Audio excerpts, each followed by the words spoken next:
During World War II, the Red Army of the Soviet Union was considered a powerful machine of muscle, blood and metal that had the ability to collide face-to-face with Hitler's soldiers, and that pushed the Führer to his lair where, already cornered, he took his own life.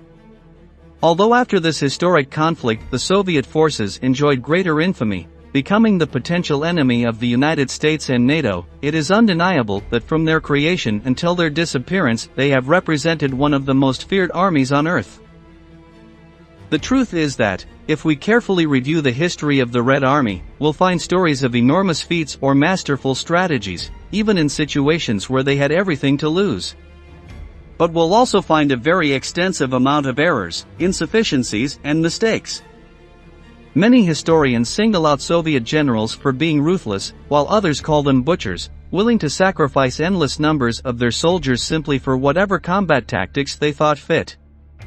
However, this could also be said of the American strategy in Normandy, or the one carried out by Germany when it invaded the Soviet Union, and which ended with its largest army decimated. All these contradictions lead us to ask ourselves, what was the training and preparation of the Red Army soldiers like? When we talk about World War II and the role that the forces of the former Soviet Union played during the conflict, we must take into account several factors. To begin with, it is important to note that the training of the troops was really very varied. In some battles, soldiers who had prepared before 1940 participated, while, after the invasion by the Germans of the communist cities, in many cases the soldiers were recruited, armed, and sent to war practically without training. In a third instance, after the recapture of territory taken by Hitler and before advancing on Berlin, most of Stalin's corps were made up of a mixture of rookies and surviving veterans. In its origins, traceable to the October Revolution of 1917, the Red Army was called the Red Guard, and was a militia made up of armed workers, with a smaller number of military or police officers who had joined the Communist Party. It was born under its official name in 1918, under the command of the People's Commissar for War, Leon Trotsky, who indoctrinated new recruits from the outset to serve both the motherland and Lenin's socialist dream. But the great crisis caused by the civil war in Russia meant that, by 1925, there were just over 500,000 troops at the service of the country. Although the Soviets tried to contain the loss of soldiers by integrating the most hard-working forces and militant movements, they had to sign a secret treaty with Germany in which cross-training of troops was established. By this point, the Soviets had run out of their military hotbed. The death of Lenin and the exile of Trotsky put the communist military establishment in crisis, and the need for officers led to military careers being reduced to a minimum, which was of 2 years, whereas, in the past, just the arms career lasted 3 years.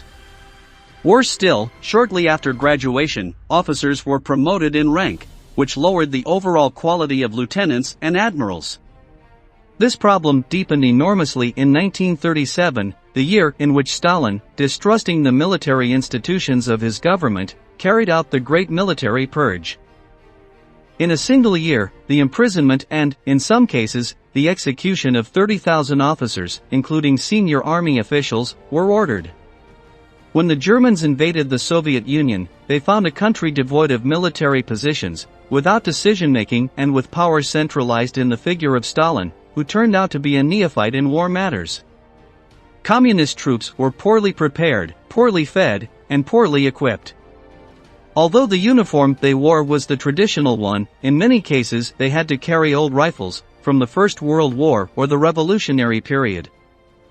As Germany advanced on the various Soviet cities, those veteran soldiers who had received formal training before 1941 began to die, and Stalin organized a general levy for the young Soviets to defend the nation. At that time a dark joke arose among the soldiers: "Take this stick, now go die for the motherland." Although today it is known that this was not the case, in a way it reflects what young Russians felt when they were recruited to protect their land. They were quickly trained in 2 months, trying to assimilate both basic concepts and fundamental or complex lessons as fast as possible. In a few days they were trained in shooting, military strategy and survival, among others. This generated 2 serious problems. The first was that the recruits had not really finished incorporating any of the new knowledge, and they lacked practice in the field. The second involved gross disobedience to the chain of command, or the inability to follow orders in a martial manner, which not only led to difficulties in operations, but also led many generals to look down on their own men and deliberately put their lives on the line. For all his power and dictatorial style, Stalin could not take his eyes off the problem he himself had created, so he decided to pardon some of the officers he had imprisoned during the Great Purge. Some 5,000 men, who had been lucky enough to go to prison rather than be executed by their own soldiers, returned to the army to restore the missing order. Added to this was the growing presence of Marshal Zhukov in decision-making. Zhukov shone in his role as organizer of the defense in Moscow, which proved relatively effective but culminated in a successful counteroffensive that devastated the German invaders. After this, he would be remembered as a butcher who was willing to give the life of every last one of his men as long as his strategy worked. The reason behind this terrible fame lies in two operations that he himself promoted: the capture of the German Sixth Army in Stalingrad, which lasted months and cost the lives of millions of Soviets, and the infamous Operation Mars. On this mission, Zhukov personally led the attack on Hitler's troops, who had fled Stalingrad and were taking refuge in Rzhev. After the offensive, 70,000 Soviets had been killed, and 134,000 had been wounded. On the German side, casualties reached 40,000, despite the fact that their strength was almost a third that of the Soviets. After recovering from the blows Hitler dealt the Soviet Union, the Red Army regained its composure. Several more marshals became involved in offensive decision-making, slightly displacing Zhukov. One of the most effective decisions was to combine the battalions so that they were composed of inexperienced recruits and surviving veterans of the defense. In this way, the troops had both strength and experience, while order in the ranks and respect for the generals were more easily maintained.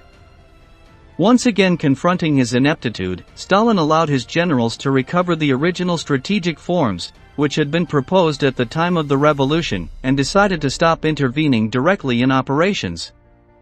The change caused by the dictator's withdrawal from the strategy table brought a devastated Red Army to the doors of the Third Reich Chancellery, while several meters below ground, Hitler put a gun to his head, surrounded by his worst enemies.